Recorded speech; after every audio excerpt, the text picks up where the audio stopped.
today is a big day. It's a big day for us. We officially launch our case study report on disability access and inclusion in the city of Nairobi. So GDI Hub is a research and practice centre driving innovation for a fairer world. And co-creation, co-design, participation, collaboration, working very much with persons with disabilities rather than producing things for is central to everything that we do. It's at the heart of everything that we do at GDI Hub, and that includes the AT2030 programme. Our AT2030 programme is building the foundation. It is a global programme testing what works to improve affordable access to assistive technology such as wheelchairs, hearing aids, prosthetics and orthotics, spectacles and digital devices. The programme supports solutions to scale with a focus on innovative products, new service delivery models and building global capacity. AT2030 looks across the whole ecosystem, including research on the national policy level and securing budget lines from government, working with communities to understand how and where they access assistive technology, implementing community and schools programmes to reduce stigma associated with assistive tech, working with local entrepreneurs to design innovations for local contexts, and, of course, considering if the built environment, our roads, buildings, transport and communications are accessible for people using assistive tech. It was important for us to look at the reality of accessibility for those with disabilities within Nairobi. For this project, our job was to work with KDI, another local partner, and collect information, data, and make it available to GDI in the UK. As a sector, we still need to engage in advocacy and awareness towards better and barrier-free access to both private and public spaces by persons with disabilities. Some of these areas include transport, roads, housing, recreation and culture, and daily life activities and services. So Nairobi has a population of around 4.5 million. We also know that around 50% of the population are living in informal settlements where access to things like infrastructure is even more challenging. There are at least 42,703 persons with disabilities living in Nairobi. That's data from the 2019 census.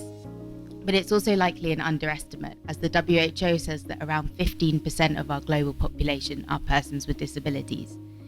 This is a huge part of our global population, and we want to make sure that all of these people, really that everyone, can access the cities that they live in the way that they would like. So Nairobi is the capital of Kenya. It's a vibrant city that, as Supan already mentioned, is a cosmopolitan city, and it's also known for being a technology and innovation hub.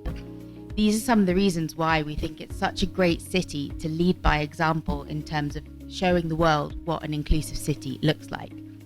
We at GDI Hub are also really proud to say that it's also home to Innovate Now, which is the first assistive technology startup ecosystem in Africa. We firmly believe that inclusive design is a process of collaboration, and we need everybody to play a role in making an inclusive city. So for this reason, in our research, we engaged 3 stakeholder groups, which we call people with disabilities and citizens living in Nairobi, practice, which is built environment industry professionals who are living and working in the city of Nairobi, designing and building the city itself, and lastly, and really importantly, policy. So government stakeholders who are taking leadership, who are taking the decisions that can shape how inclusive our city is.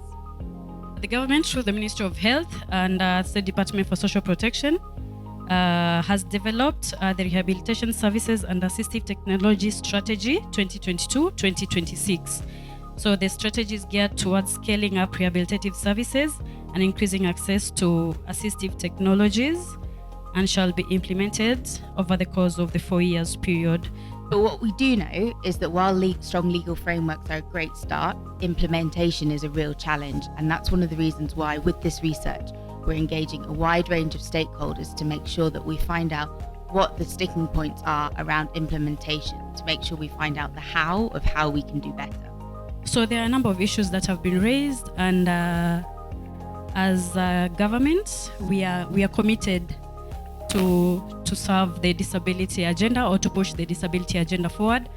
And we are working with various stakeholders from the disability sector to make sure that the disability agenda keeps moving forward. I know we are a few steps back as compared to other countries, but it is a top priority for government to ensure that matters of disabilities are a priority in the country.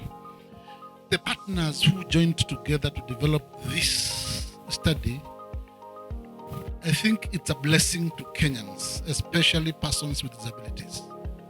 Because one, they touched on the key areas that we have challenges in Kenya. I think the timing is good, so for me that's really important. But the biggest highlight was just being able to see the results of the work, and those who are participating being able to see that as well. The takeaway is the fact that a report has been presented.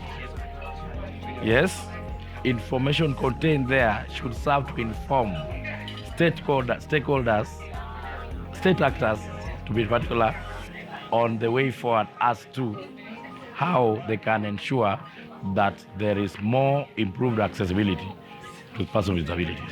As we review these policies, laws and administrative regulations, we shall use it as an authority to inform our inclusive agenda in government. The way forward is to, especially with the guests that were here today, is to follow up with them so that they use the report within their work, and also to further that research within, either through implementation of their work or through other smaller projects, so that we can prototype some of the recommendations that the people living with disabilities gave, as well as the multi-stakeholders. Our hope is that this report becomes a tool to support the City of Nairobi become a more accessible and inclusive city. Some good work is happening, but as with every city, there is always more to be done. And this report highlights some of the key challenges, gives some key recommendations, but ultimately outlines the opportunities for progress.